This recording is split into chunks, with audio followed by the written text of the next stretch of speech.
In this video, students, let's discuss about the MAC. So MAC stands for Message Authentication Code. So this is nothing but it comes under the applications and performance under the hashing. So this MAC, it is used for basically providing the integrity check. So what do you mean by integrity check? Integrity check is nothing but whether the message sent by the sender and received by the receiver, whether it is the same message or not. Okay, so that is called as integrity check. And one more thing is to provide the message authentication. Okay, so how does it work? So here basically directly let us come to this formula. This MAC is nothing but it is computed using the concatenated value of the key. So here one common key is used, students. This key is basically a secret key which is shared between the sender and the receiver. So this MAC is basically generated at the sender's side by computing the hash of the concatenated values of the message and the key. Once the MAC is computed, it is sent to the receiver side. So receiver side, once it receives the message and MAC, using that message and MAC, it performs the computation. So once it performs the computation, it will whatever it obtains that answer. Okay, so it will also get a MAC. Okay, so that MAC's value should basically match, computed MAC's value should match with the received MAC's value, as simple as that. Okay, so if it matches, then it will conclude it will conclude the things, that is, see, once it matches means what? It has to provide the authentication. So that's what they tell. The sender of the message is the same entity it shares the secret with. So this is the conclusion. The once it will be sure that it's the same sender who has sent the message, okay, it will provide the authentication.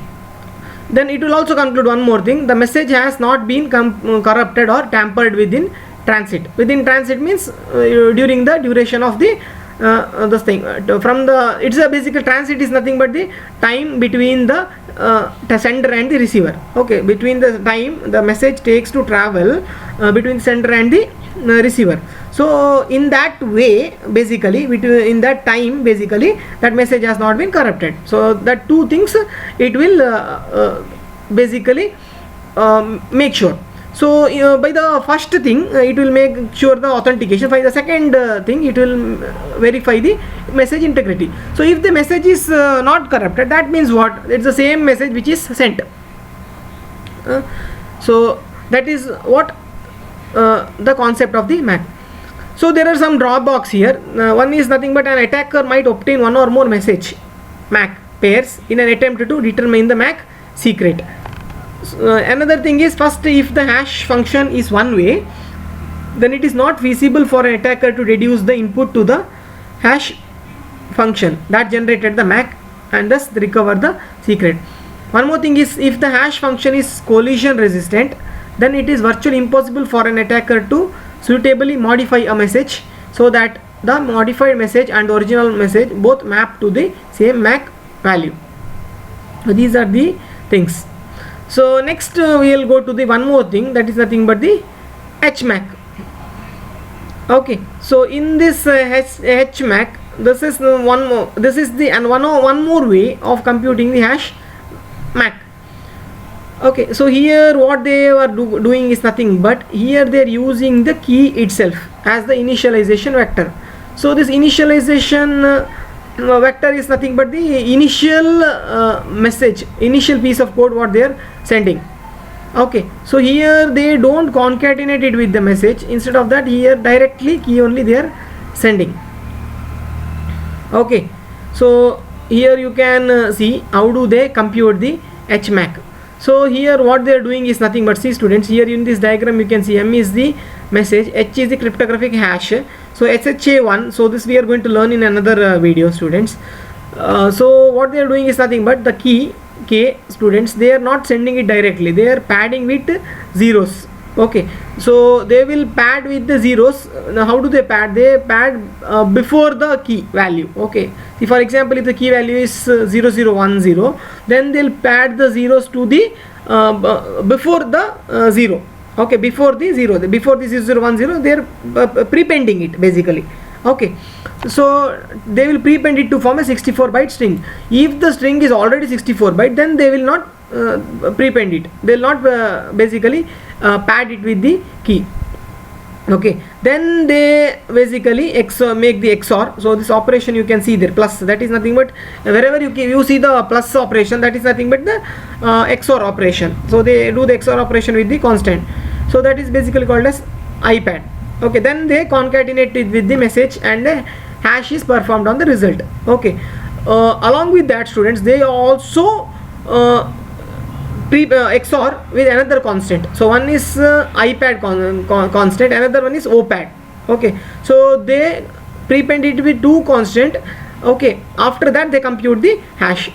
Okay, so this is what they are doing in HMAC. So first they are going to prepend, three operations are performed here. First thing is nothing but key is padded with the zeros.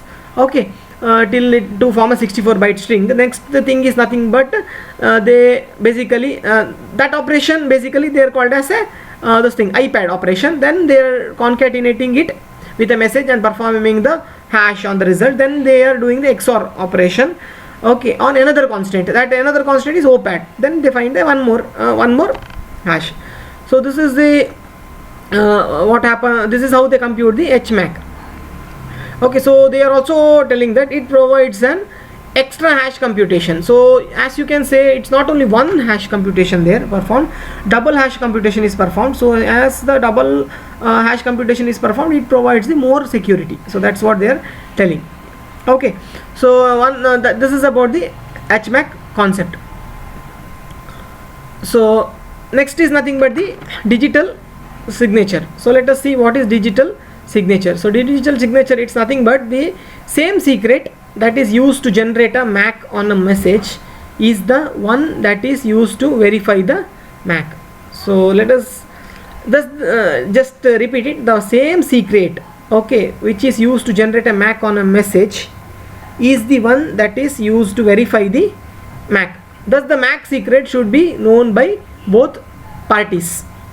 The party, so both parties, who are the both parties? One, the party is the party who generate the secret, another the one who verifies it.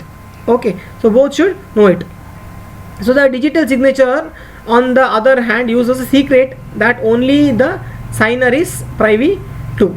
So they are giving an example here. An example of such a secret is the signer's private key. So the crude example of RS signature on a message M is EAPR. Okay, where APR is A's private key. Okay, so this is M is the message here. Okay, so this operation, it's basically called as the digital signature. So the use of the signer's private key is a fundamental aspects of the signature generation. Hence a message sent together with the sender's signature guarantees not just integrity and authentication but also the non-repudiation. So what is this? That is nothing but the signer of the document cannot later deny having signed it, since she alone has knowledge or access to her private key used for signing.